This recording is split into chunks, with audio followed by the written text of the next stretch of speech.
staying off there too. Okay, good evening everyone. Praise the Lord.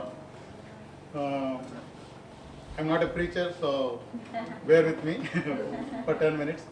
I hope you all listened to what Blake Dumas spoke this morning in the message. And it was very encouraging. I was listening to it, and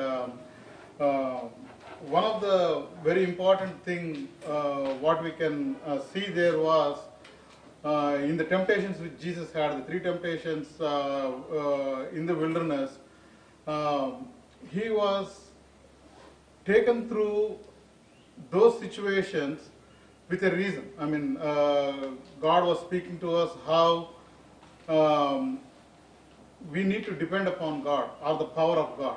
So those were the thoughts which I was also thinking of sharing this evening, especially how we need God in our life. Just now we sang a song, Lord, I need you. Not every year, not every week, every month, every hour, every moment of our life, we need Jesus in our lives.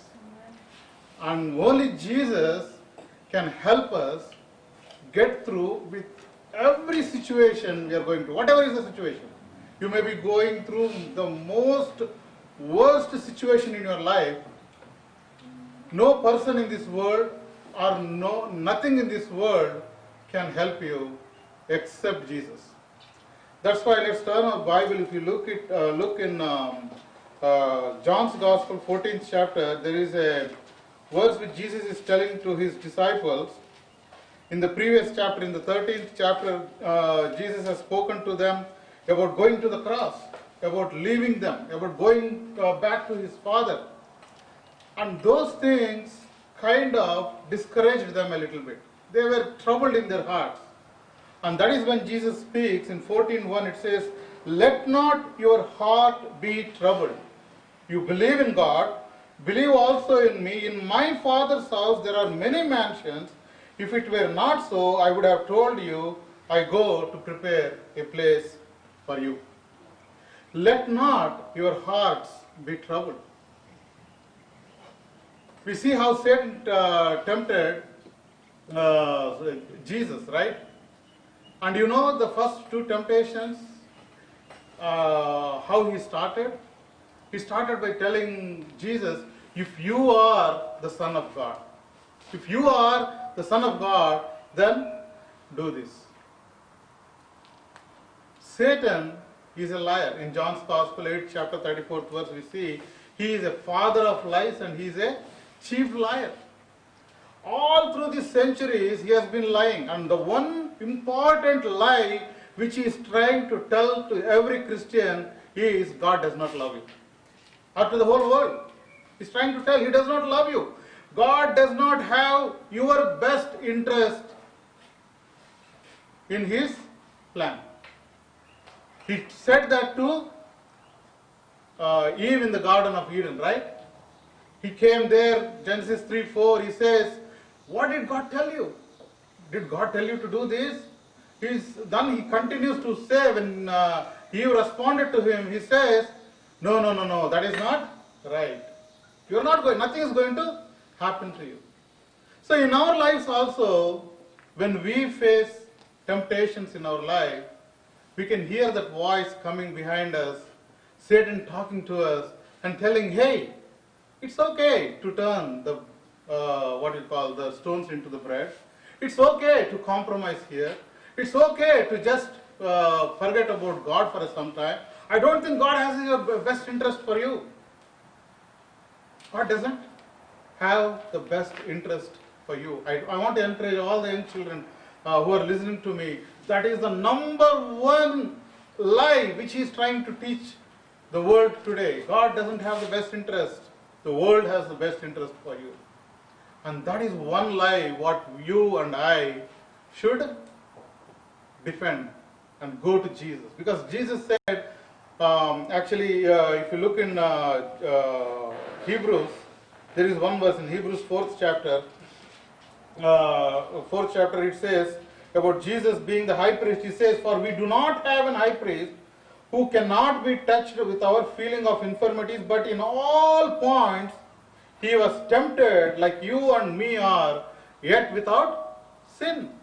Jesus is our example, dear church, that he went through every circumstance which you and I are going through, but he never listened to Satan.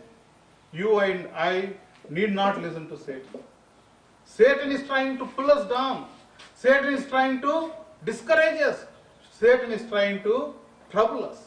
And that's why Jesus came and said, let not your heart be troubled. Let not your heart be troubled. I have overcome the world. I have overcome the sin.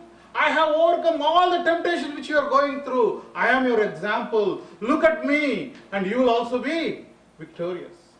God is encouraging us. Whatever is the circumstances you may be going through, maybe difficult circumstances, maybe problems in the house, financial problems or job problems or health problems, whatever is the situation, Satan is trying to tell you, God doesn't have your best interest. I want to encourage each one of us today, don't believe in the lie of Satan. Don't believe in the lie of Satan.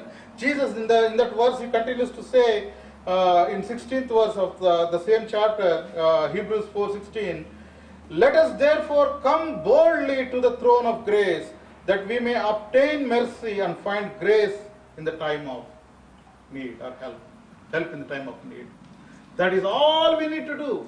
Run to the throne of grace and say, Lord, I am in this situation. I don't know what is happening to me. I don't know what is happening to my family. I don't know what is happening to my life. I need you, Lord. I need your help, Lord. Run to the throne of grace. Run to the throne of grace. And when you run to the throne of grace, God's word says you will find grace in the time of help. You will find mercy in the time of help. The world is not going to give that to you. The world is not going to give that to you. Or the people around you, or the people whom you may think that here is a dependent person whom I can trust. No, that is not where your hope should be. Your hope should be in Jesus Christ. Because he is the only one, the chief priest, who can give you that grace. I'm reminded of a 18th or 19th century missionary. His name was C.T. Studd. 1884. He was a cricketer. He used to play the game of cricket in England. And then he got a call to join in the footsteps of Hudson Taylor and go as a missionary to China. 7 people. He was from Cambridge University. He took that call. He goes to China. He does his ministry there in China, and then he comes back. And then his father had died. There was some inheritance, like 33,000 pounds or something he had. That day, his brother died, and he made one decision, because he was troubled by looking at all that was happening, and he realized there is only one life, and that life will soon pass. And he wrote in his poem, it says, only one life, soon it will be past. Only things which you do in Christ will last.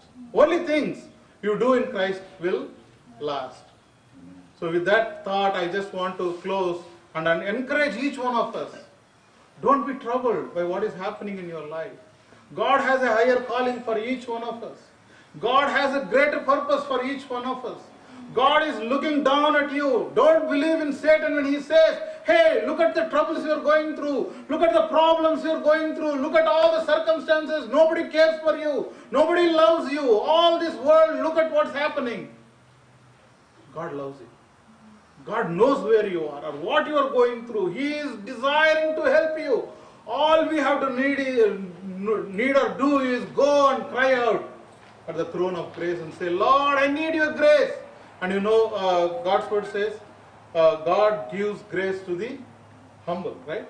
God gives grace to the humble. When we humble ourselves, dear church, I am 100% sure that God will show his grace. He will encourage us. He will build us up. There is a greater purpose. And there is a greater calling which we have to look forward to. And do not be troubled. God is going to establish us. And that's why he said, do not be troubled. I am going to my Father's house. I am building mansions. I am going to come back for you guys. But be ready.